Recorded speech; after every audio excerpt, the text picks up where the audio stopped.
on the line, isn't it? Well, it's because I know that there's a problem with my internet connection, and I really have not taken steps to address it. It seems to fade after about 20 minutes, and then I need to either contact the company or move to a different Skype line. But I'm so happy that you have a trust now in London. No, we have already established this trust in the UK 3 years ago. We are on the bank account, so it has been sitting there dormant. And I have told my cousin who is running, sister-in-law who lives in the UK to resuscitate it, and we are going to put some money in the account because we have to put some money in the account. But the account is active and working, and the trust is already there, that as a charity organization. So I hope that we can, so Nick Saint, hopefully, through your help, he can start fundraising in the UK through that charity organization registered in the UK, and we can do the fundraising in the US through you. Well, that's terrific. At least we have two fairly large financial systems to provide access.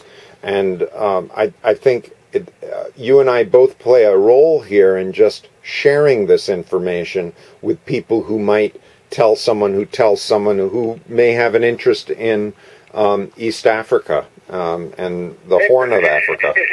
Exactly, because and also, what we are planning, not planning, but what the thinking is now, in the sense is that maybe sometime if we plan everything now and we go and we start with, on your website and we can inform people, and as you said, we start everything, so maybe then in the summer, in 6-7 months' time, we can have a big sort of activities going, and I fly over to the States and meet you and meet everybody, and maybe we can go, where you are in Florida and also in Washington to see if we can pay some money there and talk to, while you are there in the States, we can now spread around that we are going to do something spread the news, and that in early next year we can have, things moving very fast, and what I was thinking is that even with your organization in the States, even some of the companies, we can, if we, in the long term, later on tell them, we don't want any money from you, we want equipment. For example, wind tower, so that we can be self-sustaining in power when we start construction.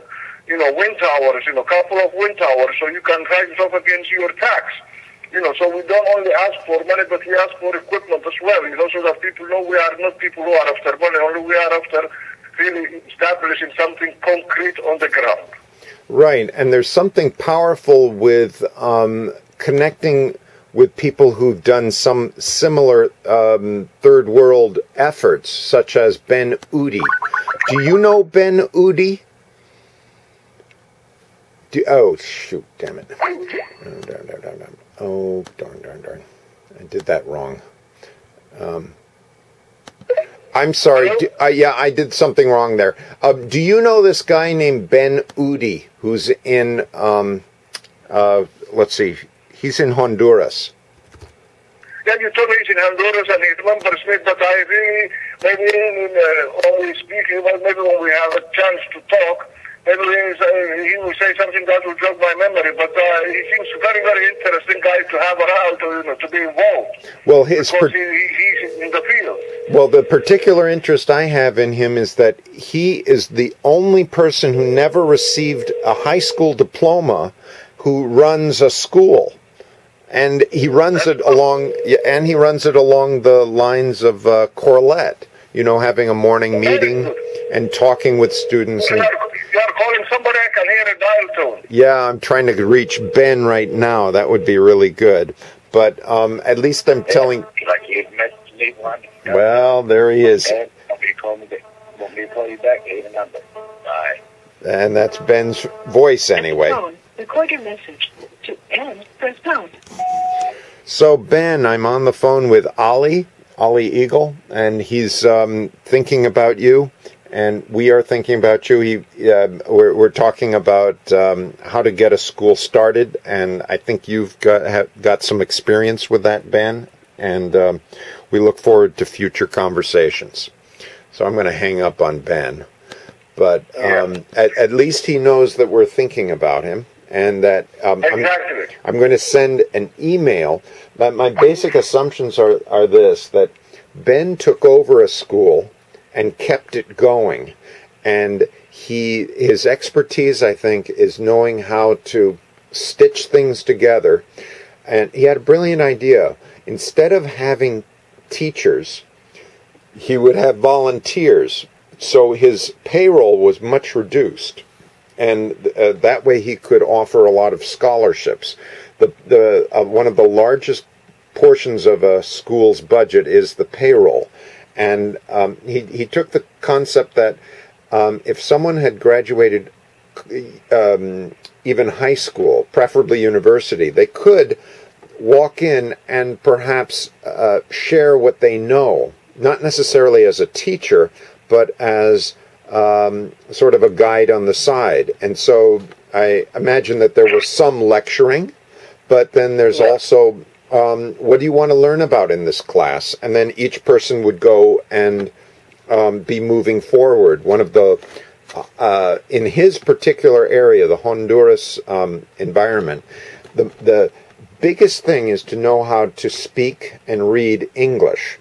And he taught me that in standard schools, everyone is taught to read the syllables without really getting understanding. So you might say, "Buenos dias, Señor Perez," and that's the way the kids read, and they're just reading the syllables.